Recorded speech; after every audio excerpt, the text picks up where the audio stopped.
Hi, everybody, and welcome back to yet another cracking edition of the Secrets of Fail series right here on the Matt Brown Show, where we're talking about our failures in business. I know. Yes, it's happening. So with us on the line in the hot seat today is none other than Andrew Neal, the CEO of Outreach Indiana. Andrew, welcome to the show. Thank you, Matt. Pleasure to be here. So, Andrew, why don't you quickly kick us off with the elevator pitch about Outreach Indiana? What are you guys up to? What problem are you trying to solve? Kick us off. Yeah, absolutely. So we are all about ending youth homelessness, starting in our hometown of Indianapolis, Indiana, where an estimated 7,800 14 to 24-year-olds experience homelessness each year. And so we do this by connecting youth to the right relationships and resources so that they can experience stability and life transformation. Andrew, how big is this problem? Yeah, it's pretty rampant. I mean, we know that there are thousands of youth every year that experience homelessness, and the majority of them fall through the cracks and are not receiving services. So, Andrew, what is your story of fail for our audience around the world today?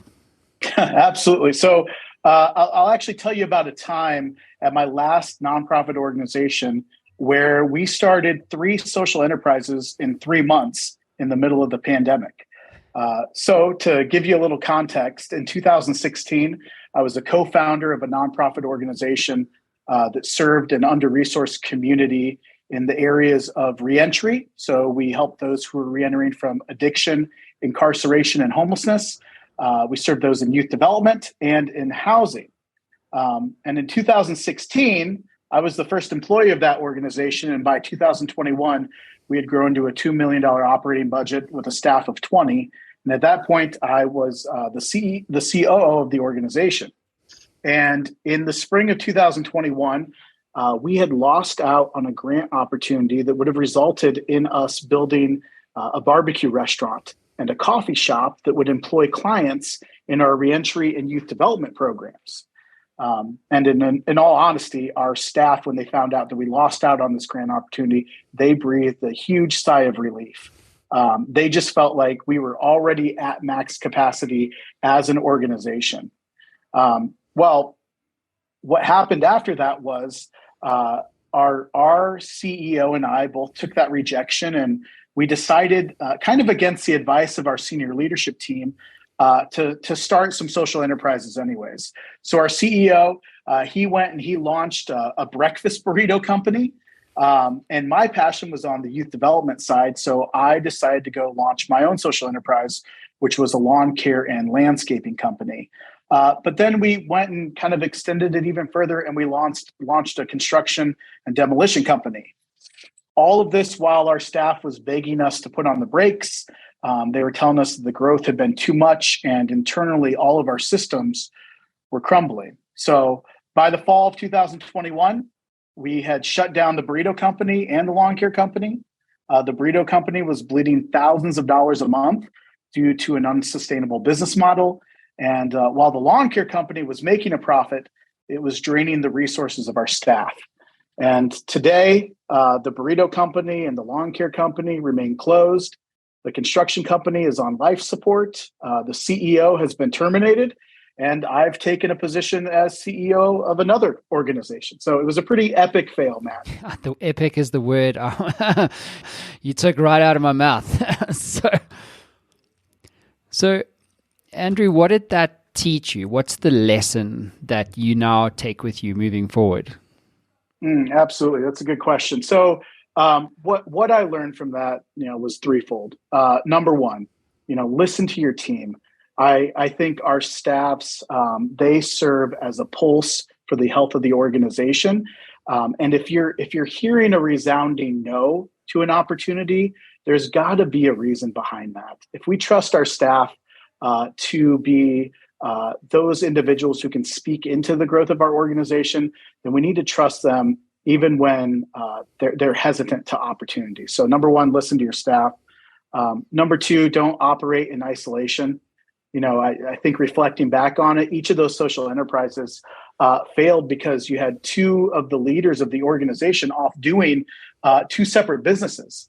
And so we weren't as put together, we weren't as powerful as when we had come together previously to do the work with one another. So operating in isolation just doesn't work. And then, as a nonprofit organization, we constantly deal with this. The reality is growth for growth's sake is never sustainable. It's not the way to move forward. Just because you have an innovative idea or a fantastic opportunity, just taking advantage of it because it exists is not enough. You have to be able to piece it together within the strategies and the outlook for the organization to make sure that it can last well beyond that initial startup phase.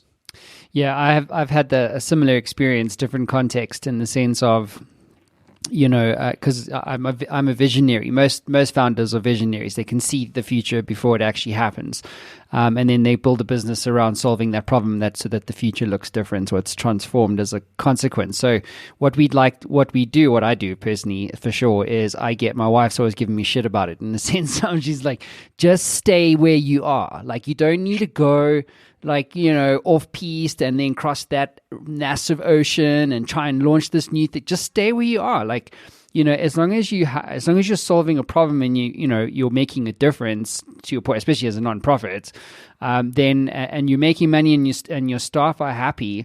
The worst thing that I do is get romanced about the new shiny stuff and forget about where we are and what we're actually trying to do. And that's definitely wound me up in trouble before.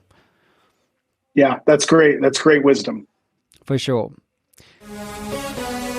So, Andrew, if you could go back in time, what would you do differently? Oh, man. I mean, we never would have started any of those businesses.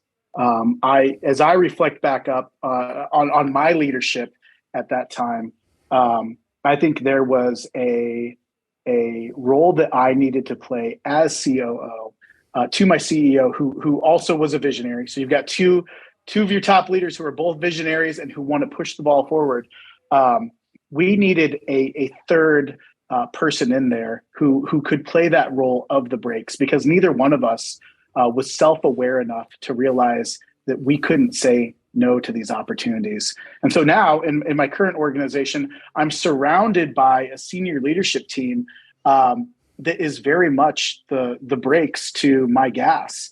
I still get to be the visionary, but I have people intentionally picked to surround me who can kind of look for those blind spots and say, hey, wait a minute, we may need to think about this. Yeah, that's such good advice. Such good advice. So let's double click on that. What advice do you have for CEOs, Andrew? Given your experience to date, what advice and in terms of failure or growing a business do you want to share with our audience today?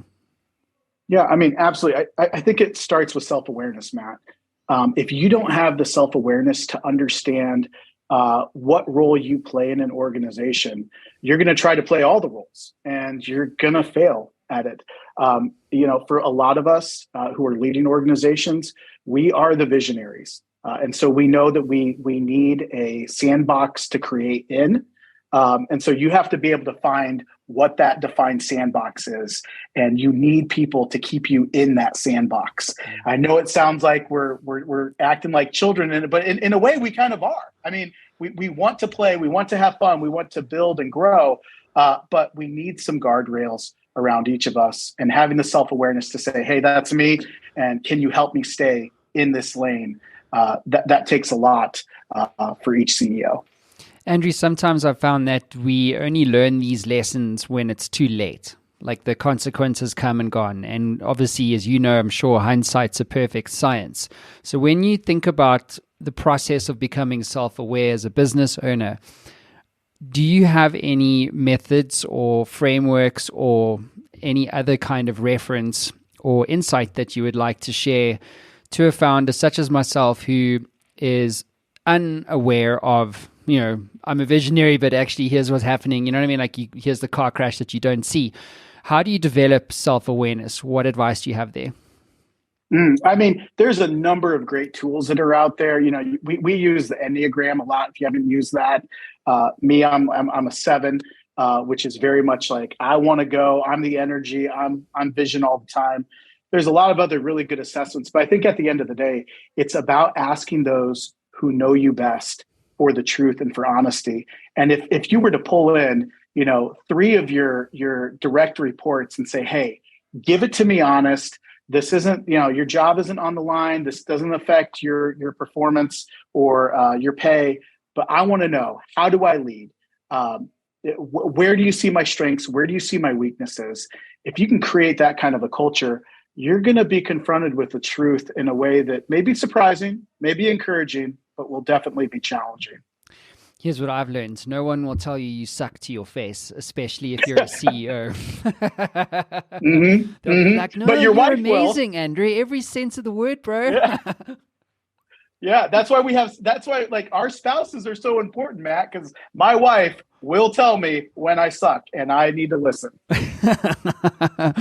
Yeah, but you're hitting on a very important point. It's about that culture, right? You said if you can create the culture where people have the freedom to say what they want to say without fear of retribution or losing their jobs or being looked over for increase or promotion or whatever, then that's really the art, isn't it? Because I find that as leaders, it's really a super hard to get right, because I think, especially if you get to 25 people, you're kind of getting middle management, and it's the structures are there and all that kind of stuff. If you have 5 people, you can have that conversation relatively frank, because everyone's just in it and it's war every day. But when you reach a certain scale, it starts to the importance of it starts to shift in the way that you construct that environment of trust, because it's difficult. I mean, people don't want to tell you that you suck. Yeah, absolutely. Well, what's the quote that we always say in business? Culture eats strategy for breakfast, right? Yeah. Except when strategy beats culture, but yeah, exactly.